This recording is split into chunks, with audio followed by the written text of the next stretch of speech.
that we've heard on the floor today. Mr. Speaker, with that, I'll yield my time. Further discussion. Gentleman from Miller, for what purpose do you rise? To address the bill, please. Proceed, gentleman. Thank you.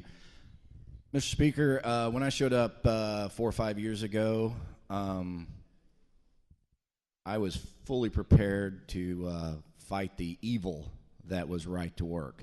I'm a literal child of labor. I wouldn't be where I am, wouldn't have anything if it was not for labor. My grandparents were both labor union members, and in fact, I was told later that when I came into the House, I believe I was endorsed by the AFL-CIO. So I sat down to fight this bill. So I started researching. Something happened, though, during my research. I discovered many of the problems with what's happening in this state that the gentleman from 161st discovered. We've gone from 20, 30% union to 8% union. We're losing that battle. I want more union membership in this state. We need more union membership in this state.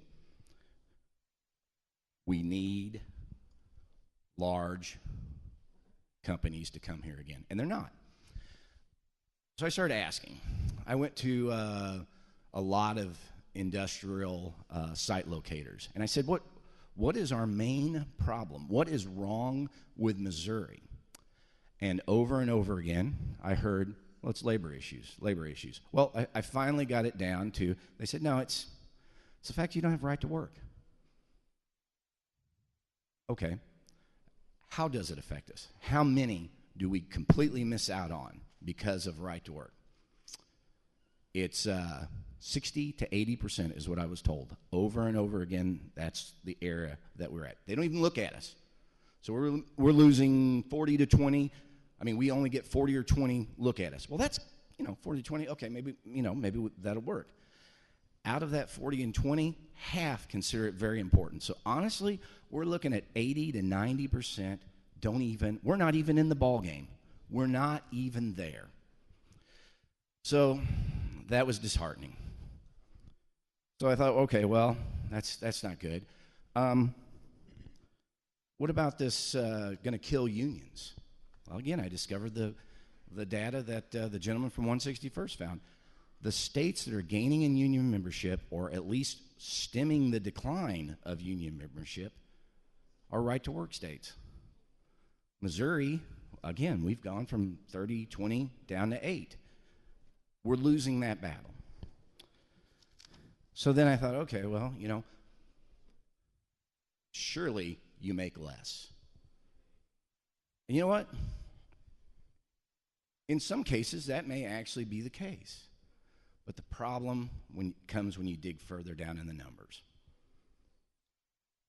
We need jobs here in Missouri. So a job, even though it's not the, hey, I get $50 an hour to, sweep up the floor, it may be I get $20 an hour and good benefits. That's a job. That's better than nothing. And we have nothing right now. We are the economic highlight that they talk about, and the fact that we're the number one state for startups. I've started up several businesses. I don't know how many you've started up, but they're, for the most part, very small, and the failure rate is horrendous, and the benefits are terrible. That's nothing to be proud of. That's out of desperation that we're number one in that. So that's nothing to be proud of. So, all right, I'm still hanging on, trying to figure out how can I fight this evil right to work. Well, I finally found something. It does have a downside. It cuts out the influence of the union bosses. It takes away their leverage. Union bosses no longer have leverage. So that is why we're here. That is why we're discussing it, is because the union bosses are saying we don't want it. Even though it's proven time and time again, it increases the amount of membership, it gets people to work. And that's a shame. Mr. Speaker, we need to get back in the ball game. And this is one tool to get us back in the ball game. Thank you. Further discussion?